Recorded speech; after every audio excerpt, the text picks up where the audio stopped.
आज जहां मैं बैठा हूं और जो मेरे सामने बैठे हैं उनके सामने बात करते हुए थोड़ा सा मुझे सोचना पड़ेगा, क्योंकि कहते हैं ना कि एक बड़ा भाई है और उसके सामने पूछूं तो क्या पूछूं, बात करूं तो क्या करूं। सीओ वैस साहब जो बड़े भाई हैं वो आज साथ हैं, जिन्होंने पूरे हिंदुस्तान में अपने किरतपुर को सबसे ज्यादा हाईलाइट किया है, क्योंकि वो खुद एक ऐसी शख्सियत हैं जिन्हें पूरा किरतपुर नहीं, पूरा हिंदुस्तान अब जानता है। कांग्रेस पार्टी से जुड़े हुए हैं और जितने भी बड़े बड़े नेता हैं उनसे डायरेक्ट मिलते हैं।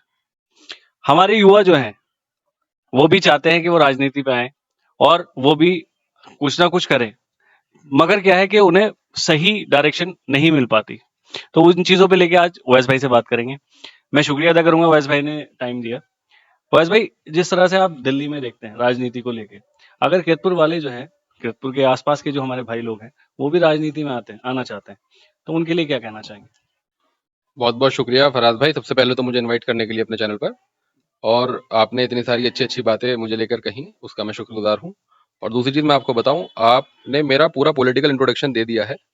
और मैं एक पार्ट टाइम पॉलिटिशियन हूँ। मेरा जो जिंदगी जीने का और जो तरक्की जो भी अल्लाह ताला ने दी है, वो सब मुझे मेरी तालीम की वजह से मिली है, जो एजुकेशन है। और वही एजुकेशन एज ए प्रोफेशन में कैरी कर रहा हूँ, उसी में मेरा वक्त गुजरता है। जो वक्त बचता है उसमें मैं अपना जो संगठन से जुड़ा हुआ हूँ उसके लिए काम करने का काम करता हूँ। तो जो आपने अभी सवाल किया कि जो यंगस्टर्स हमारी तरह बहुत सारे राजनीति में आना चाहते हैं, उनके लिए तो मैं सिर्फ ये कहना चाहूंगा कि राजनीति को कोई कमाई का जरिया ना बनाए, घर चलाने का तरीका ना बनाए, बल्कि उसको एक सेवा की भावना से करें, और एक लोगों की मदद करने का एक टूल, एक जरिया बनाएं, और बहुत ईमानदारी के साथ अपना कारोबार करें, और साथ के साथ लोगों की सेवा करें। आप ऑटोमेटिकली अपने इलाके के लीडर हैं। अब जिस तरह से जैसे देखा जाता है आप कांग्रेस से जुड़े हुए हैं, और अगर मैं राजनीति की बात करूं, कांग्रेस लगातार राज कर रही थी। अब एकदम से ऐसा लगता है कि कांग्रेस, लोगों का कहना है कि कांग्रेस अब बहुत पीछे चली गई, बीजेपी को हटाने वाला अभी 10 साल कोई नहीं है। इस पे आप क्या कहना?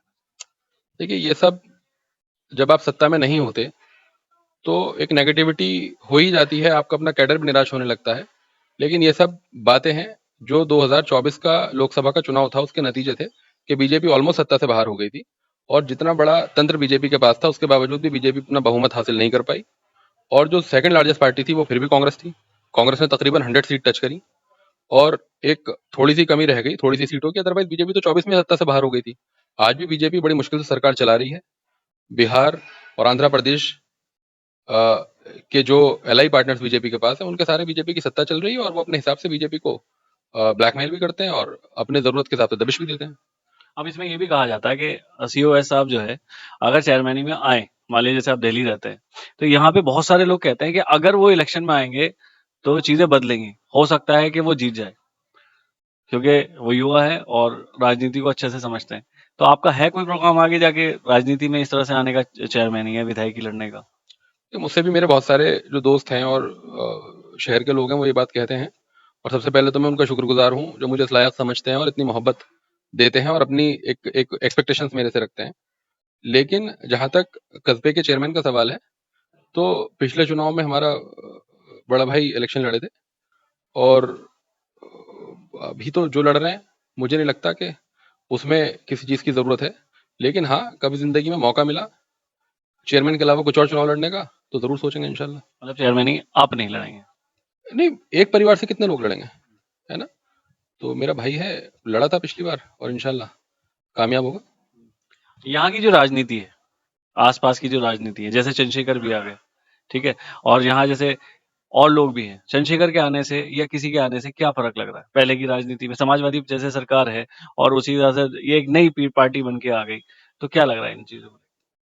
ये चंद्रशेखर जी आए हैं, तो तब से मैं चेंज सबसे बड़ा ये देख रहा हूँ कि जो हमारे इलाके का यूथ है, वो बड़ी तादाद में, यंगस्टर्स, और खासतौर पे फर्स्ट टाइम जिनको पॉलिटिक्स का एक्सपोजर हो रहा है, उस तरह की एक बहुत बड़ी तादाद में जो यंगस्टर है, बिल्कुल नया, जिसका पहले कोई पॉलिटिकल एक्सपोजर नहीं था, वो फर्स्ट हैंड एक्सपोजर के रूप में उनका संगठन को ज्वाइन कर रहा है।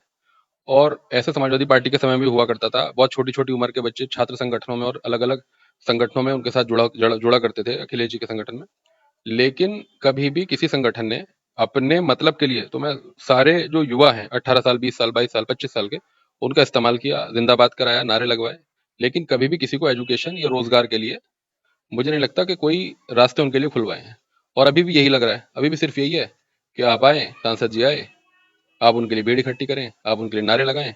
मुझे नहीं लगता कि अभी तक भी तकरीबन 24 में सांसद बने और 25 आ गया कि कोई भी ऐसी चीज सांसद जी की तरफ से आई है कि जो इतनी बड़ी तादाद में यूथ मेरे साथ जुड़ा है, क्योंकि वो बाहर से आए, सहारनपुर से, नगीना से लोकसभा का चुनाव जीत गए, बहुत अच्छे मार्जिन से चुनाव जीते, कि वो कोई ऐसी चीज लेकर आ रहे हैं कि भाई ये जो मेरा यूथ है इसको एजुकेशन या रोजगार की तरफ, इस तरह से इसका भविष्य सिक्योर हो। अच्छा, तो इसमें अगर एक बात कहें, जैसे आप कांग्रेस से जुड़े हुए हैं, बड़ा पद भी है, तो जैसे आपने वाली सारी बात कही कि सब पार्टियों ने इस्तेमाल किया, तो इसमें तो कांग्रेस भी आ गई, तो उसको आप मानते हैं?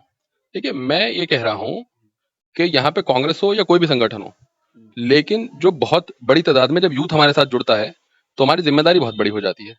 और जो हमारे देश में सबसे बड़ी जो जरूरत है यूथ को, वो एजुकेशन, गाइडेंस और रोजगार की है। अब कोई भी संगठन हो, कोई भी व्यक्ति हो, उसको इन चीजों को प्रायोरिटाइज करना पड़ेगा। अदरवाइज क्या है, यूथ तो डाइवर्ट हो जाएगा, तो फिर जहां से शुरू हुआ था वहीं खड़ा हो जाएगा। एक दो लोग, चार लोग उसमें लीडर बन के निकल गए तो निकल गए, अदरवाइज तो सब वही है। एजुकेशन की बात कौन करेगा, उनको डायरेक्शन कौन देगा, उनको रोजगार कौन देगा, आप ये बताइए। मान लीजिए अगर जैसे आप हैं, और अगर देखा जाए कि जैसे ये लोग जितने भी नेता हैं ये वादे करते हैं यहाँ पे, नगीना सीट की अगर हम बात करें, नगीना सीट पे जितने भी आए, जैसे सांसद आए या विधायक आए, उन्होंने वादे किए, और कितने हद तक जमीनी स्तर तक पूरे हुए वो आप बेहतर जानते होंगे।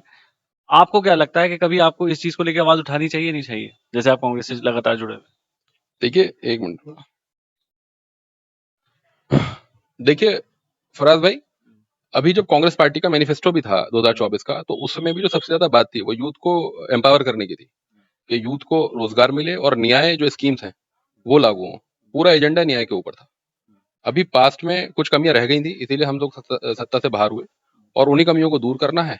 और मेरा तो जो अपनी जिंदगी का मकसद है, अगर मैं कभी पॉलिटिकल पावर में आ पाया तो भी और नहीं आ पाया तो भी, फर्क सिर्फ पड़ता है दायरे का। आपके पास एक बड़ा दायरा है तो आप बड़े दायरे में काम कर पाते हैं, दायरा लिमिटेड है तो लिमिटेड दायरे में काम कर पाते हैं। मैं तो ये चाहता हूँ कि जो मेरा यहाँ का यूथ है, जो लड़के अभी एजुकेशन को कंप्लीट किए, उनको स्किल मिले, ऐसा स्किल ट्रेनिंग उनका हो कि वो स्किल उनका जिंदगी जीने का अधिकार बने, जिंदगी जीने का रास्ता बने, और उनका रोजगार का एक एक तरीका बने। अब यहाँ पे उन्होंने कंप्लीट किया, कोई भी जो किसी भी मास्टर किया, कुछ भी किया, उन्हें यहाँ से बाहर ही निकलना पड़ता है। वो काबिल भी बन गया, सब कुछ हो गया। अब क्या होता है कि यहाँ पे रोजगार नहीं होता, यहाँ से निकलने के बाद वो दिल्ली निकलना पड़ता है उन्हें। अब अगर यहीं पे अगर रोजगार और ये सारी चीजें होती है तो नहीं जाना पड़ेगा। अब काबिल भी है, उसके बाद काम भी नहीं है, तो फिर वो युवा क्या करेगा? देखिए, वो उन लोगों की जिम्मेदारी है जिन्हें बाहर जाने का मौका मिला और वहां पे उन्होंने अपने कारोबार अच्छे से किए, और अल्लाह ने उन्हें तरक्की दी, डेवलप कर दिया, तो उनकी जिम्मेदारी है वापस अपने शहर की तरफ नजर उठा के देखें। हम भी शहर छोड़ के गए, 2007 में 12th किया, उसके बाद दिल्ली गए, 2012 में सीए बन गए, 12 में अपनी प्रैक्टिस स्टार्ट की, अभी 2025 है, अल्हम्दुलिल्लाह धीरे धीरे धीरे धीरे वापस अपने शहर की तरफ वक्त ज्यादा गुजारने लगे, जैसे अल्लाह ने मौका दिया। और अभी भी आप ये समझिए कि ये बात से मैं आपकी सहमत हूँ कि नौकरी की अपॉर्चुनिटी जरूर बाहर ज्यादा है, बट अगर आप as a self employed professionals काम करना चाहें तो आपको अपना स्किल सेट के बेस पे अपने अपने कस्बे में भी आप काम कर सकते हैं। मेरे अपने ऑफिस में दिल्ली में कई बच्चे किरतपुर से, मैं नाम किसी को कोट नहीं करूंगा, कई बच्चे मेरे यहाँ आए, ट्रेनिंग करी, जो मैंने मदद कर सकता था वो मदद की, अपने ऑफिस में उन लोगों को ट्रेंड किया, वो वापस किरतपुर में काम कर रहे हैं, बढ़िया नौकरी कर रहे हैं, अच्छा घर चला रहे हैं। तो ऐसी चीजें मैं, लेकिन मैं यही कह रहा हूँ कि अभी देखिए, जब आप एज एन इंडिविजुअल काम कर रहे हैं तो आपकी एक लिमिटेड कैपेसिटी है। अगर आपके पास ज्यादा दायरा होगा तो आपके पास कैपेसिटी ज्यादा होगी लोगों को ट्रेंड करने की और उनको ऐसा मोटिवेट करने की कि वो अपना रोजगार का अवसर तलाश सकें। सो वो स्किल सेट मिसिंग है। ऐसे आप हैं, आप दिल्ली मिला करते थे मुझे, सारा में आप काम करते थे, और अभी आप यहाँ पे अपना जो आप वहां पे कर रहे थे उसको आपने यहीं पे अपना एक जिंदगी जीने का एक तरीका बनाने लगे। इंशाल्लाह तरक्की होगी जब आदमी लगा रहेगा। सो दिस इज, यही मेरा कहने का मकसद है कि स्किल सेट तो डेवलप करना पड़ेगा, या तो खुद डेवलप करिए या कोई आपके लिए रास्ता खोले। असल में यहाँ पे जैसे मैं अब की यहाँ की राजनीति की बात करूं, लोगों का कहना है पक्ष विपक्ष यहाँ नहीं होता, चेयरमैनी में और इनमें क्या विपक्ष और विपक्ष। मगर जो सामने वाला आता है, जो चीजें लेके आता है, कहता है कि भाई ये भी ले आऊंगा, ये भी ले आऊंगा, आप मुझे 7 लोगों मेरे साथ चलो, और पब्लिक उनके साथ लगने लग जाती है। 10,000, 5,000, 6,000 वोट मिल जाते हैं, हार जाते हैं, जीत जाते हैं।